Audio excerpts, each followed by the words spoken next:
Next theorem है बेटा, prove that the diagonal of rectangles are equal and bisect each other. Rectangle के जो diagonal हैं वो इक्वल होंगे और एक दूसरे को बाइसेक्ट करेंगे। आपको यही प्रूव करना है। समझ में आया?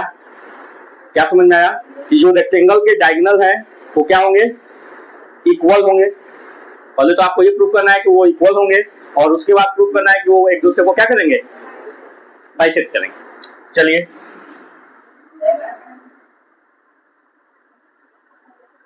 हाँ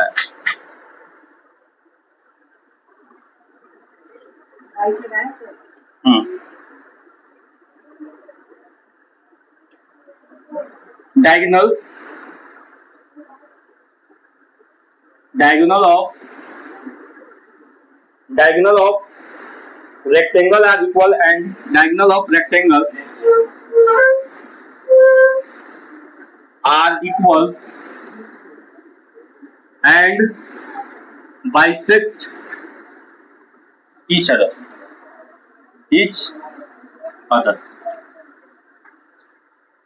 Prove that ये आपको प्रूव करना है बेटा।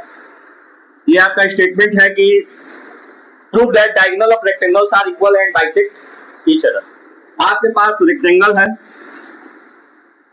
ये है रेक्टेंगल, ठीक, ये है रेक्टेंगल और इस रेक्टेंगल का ये है डायगोनल, ये है डायगोनल। एक डायगोनल ये है और दूसरा डायगोनल ये है।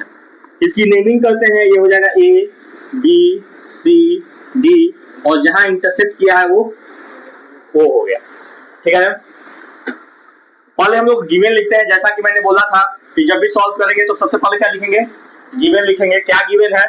पहला इंफॉर्मेशन दिया हुआ है कि एबीसीडी जो रेक्टेंगल, एबीसीडी एक रेक्टेंगल है, एबीसीडी एक रेक्टेंगल है और दूसरा इंफॉर्मेशन है कि ए बी और सी डी जो है एक दूसरे को इंटरसेक्ट कर रहा है ओ पे। कहां पे इंटरसेक्ट कर रहा है? सॉरी, कौन कौन? A C and B D. A C and B D intersect each other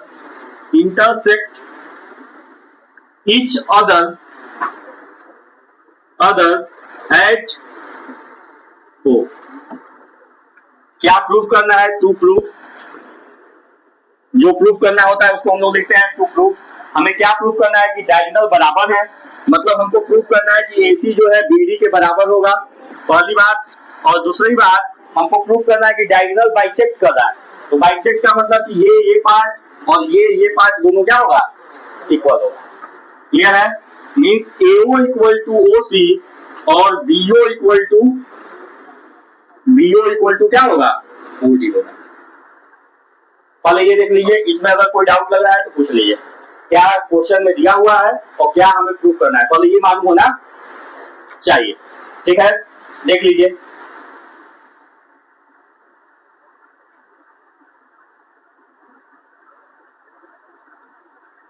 हो गया? देख लीजिए आगे भाई जाए। चलिए अब हम लोग प्रूफ करना स्टार्ट करते हैं। ठीक है, हम लोग के पास है प्रूफ। हम लोग दो ट्रायंगल की बात करते हैं बेटा। इन ट्रायंगल ABC, देखिए ध्यान से, ABC कहाँ है? And triangle BAD and triangle BAD। ABC ये ट्रायंगल आप लोग को दिख रहा है? ABC ट्रायंगल दिख रहा है आप लोग को? ABC इस ट्रायंगल की बात की गई है, ठीक है ना? और BAD ट्रायंगल आप लोग को दिख रहा है? BAD ट्रायंगल इस ट्रायंगल की बात की गई है। ये दो ट्रायंगल की बात की गई है, ठीक है ना? इन दोनों ट्रायंगल में आप लोग जरा देखिए, जब आप लोग देखेंगे तो आप लोग देखेंगे कि AD इक्वल टू BC है। AD और BC दोनों में बराबर है। AD और BC बराबर है। क्यों बराबर है? क्योंकि हम लोग पढ़े हैं कि रेक्टेंगल के अपोजिट साइड क्या होते हैं? इक्वल होते हैं। तो ये बराबर होगा। क्यों बराबर होगा? ये लिखना पड़ेगा। अपोजिट साइड ऑफ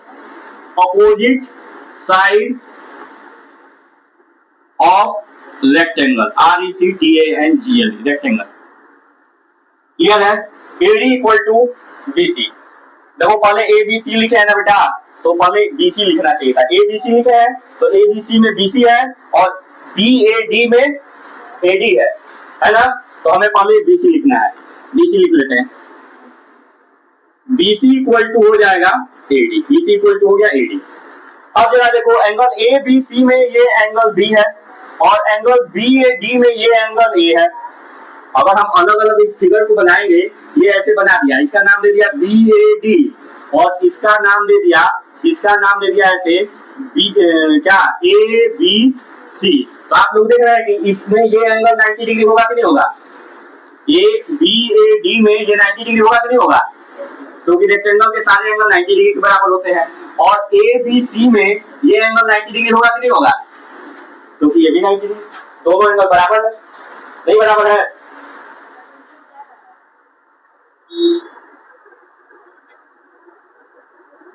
सही हो जाए, क्लियर है इतनी बात, कोई डाउट नहीं। अब जरा देखो एंगल A एंगल B पहले लिखते हैं, angle B equal to angle A होगा ABC का एंगल B और BAD का एंगल A, दोनों बराबर है ना, क्यों बराबर है, 90 डिग्री ईच, 90 डिग्री, दोनों 90 डिग्री के हैं इसलिए बराबर हो गया। और ABC जो ट्रायंगल है उसमें भी AB है और BAD जो ट्रायंगल लिया है उसमें भी, दोनों में AB है कि नहीं, तो AB दोनों में कॉमन है, AB इक्वल टू AB दोनों में क्या है, कॉमन है। जब कॉमन है तो ये साइड, ये एंगल और ये साइड, एक ट्रायंगल का एक साइड, दो साइड दूसरे ट्रायंगल के कॉरस्पॉन्डिंग साइड के बराबर है और एक एंगल जो है दूसरे ट्रायंगल के कॉरस्पॉन्डिंग एंगल के बराबर है। इसका मतलब हो गया कि triangle ABC is congruent to triangle BAD, होगा कॉन्ग्रुएंट, क्या होगा, कॉन्ग्रुएंट होगा। किस क्राइटेरिया से कॉन्ग्रुएंट होगा, by side angle side criteria, होगा कि नहीं होगा। जब क्राइटेरिया से कॉन्ग्रुएंट हो गया, जब ये कॉन्ग्रुएंट हो गया बेटा, तो ABC में AC है, देखो ABC में और BAD में BD है, दोनों बराबर हो जाएगा कि नहीं हो जाएगा, ABC का AC और BAD का BD बराबर हो जाएगा। कैसे बराबर हो जाएगा, AC इक्वल टू BD हो जाएगा, कैसे बोलो, बाई CPCT, हर जाकर रिवीजन नहीं किए हो, AC इक्वल टू BD बराबर होगा कैसे, बाई CPCT। जब ये ट्रायंगल और ये ट्रायंगल कॉन्ग्रुएंट हो गया, तो ये साइड इसके बराबर था, ये साइड इसके बराबर था और ये एंगल इस एंगल के बराबर था, तो ये दोनों ट्रायंगल कॉन्ग्रुएंट हो गया। जब कॉन्ग्रुएंट हो गया तो ये साइड और ये साइड दोनों बराबर होंगे कि नहीं होंगे, लिख सकते हैं कि बराबर होंगे, कैसे बराबर होंगे, बाई CPCT। तो पढ़े थे हम लोग, नहीं समझ आया, समझ आया तो बराबर हो गए। तो पहला हमको जो प्रूफ करना था कि AC इक्वल टू BD, वो हमारा प्रूफ हो गया ना। अब हम लोग नेक्स्ट पे आते हैं। अब इसमें नेक्स्ट पार्ट है बेटा, हमको प्रूफ करना है कि इसके जो डायगोनल है वो बाइसेक्ट कर रहे हैं। नेक्स्ट हमको प्रूफ करना है कि डायगोनल बाइसेक्ट कर रहे हैं। चलो अब जरा बात करते हैं हम लोग दो ट्रायंगल, इसी फिगर में देखो triangle AOD in triangle AOD दिख रहा है एंड ट्रायंगल BOC दिख रहा है, AOD और ट्रायंगल BOC दिख रहा है,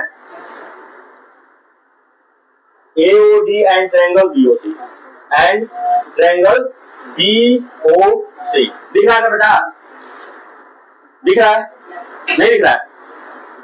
ये ट्रायंगल और इस ट्रायंगल की बात हम लोग कर रहे हैं, ये इस ट्रायंगल और इस ट्रायंगल की बात, तो इस ट्रायंगल का ये एंगल इस ट्रायंगल के इस एंगल के बराबर होगा को इंटीरियर एंगल, कल बताए थे, कल समझाए थे। ये लाइन एक दूसरे के पैरेलल है, ये ट्रांसवर्सल हो गया, तो ये एंगल और ये एंगल बराबर होगा कि नहीं होगा, ये एंगल और ये एंगल भी एक दूसरे के क्या होगा, बराबर होगा और ये साइड क्या होगा, अपोजिट साइड ऑफ रेक्टेंगल बराबर होगा। तो देखो एंगल साइड एंगल क्राइटेरिया से ये दोनों क्या हो गए, कॉन्ग्रुएंट हो गए कॉन्ग्रुएंट।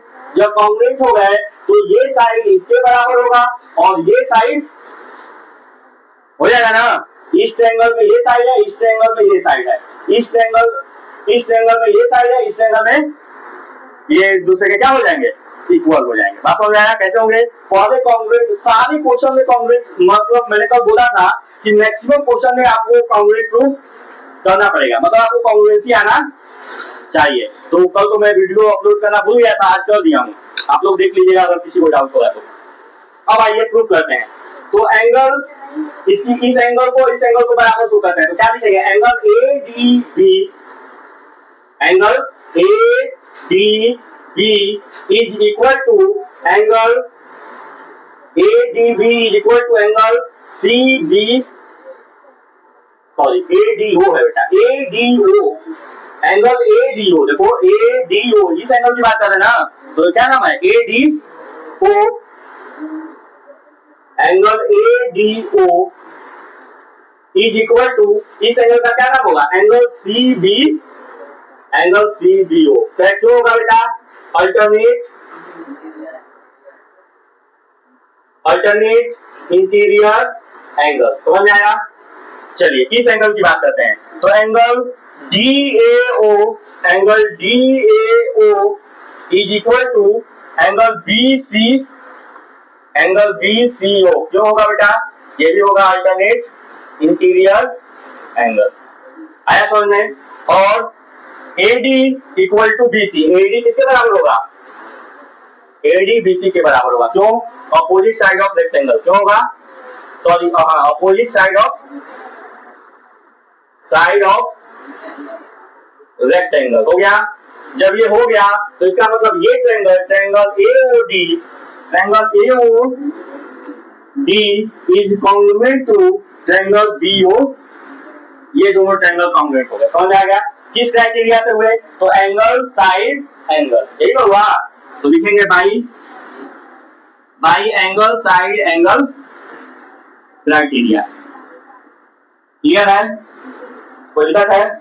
नहीं, कॉन्ग्रुएंट हो गया। जब कॉन्ग्रुएंट हो गया तो बाई CPCT लिख सकते हैं कि AO equal to OC and BO equal to OD। कैसे? By CPCT। और यही प्रूफ करना था क्वेश्चन में। यही क्या करना था? प्रूफ करना था। देख लीजिए पूरा, यही आप लोगों को प्रूफ करना था कि एक रेक्टेंगल के जो डायगोनल है वो एक दूसरे को बाइसेक्ट करेंगे और जो डायगोनल है वो इक्वल होंगे। हम लोग पढ़े थे पहले कि रेक्टेंगल के डायगोनल इक्वल होते हैं, पढ़े थे ना? Diagonals of rectangles are equal, वो पढ़े थे। हम लोगों ने आज प्रूफ किया कि कैसे इक्वल होते हैं। हम लोगों ने ये भी पढ़ा था कि diagonals of rectangle bisect each other, rectangle के जो डायगोनल है वो क्या करते हैं? बाइसेक्ट करते हैं। ठीक है ना? हमने पढ़ा था, समझा था, लेकिन आज हम लोगों ने क्या किया? प्रूफ किया। आया समझ में ना? तो जितनी प्रॉपर्टी हम लोगों को पढ़ाया गया है और जितनी प्रॉपर्टी हम लोग पढ़े हैं उन सबको प्रूफ करने आना चाहिए, सारे फिगर का, केवल रेक्टेंगल का नहीं, रोम्बस, ट्रेपेजियम, पैरेललोग्राम, ठीक है ना, स्क्वायर, उसके बाद रोम्बस, सारे फिगर का। समझ में आ गया? ये इसमें कोई डाउट है? बोलो।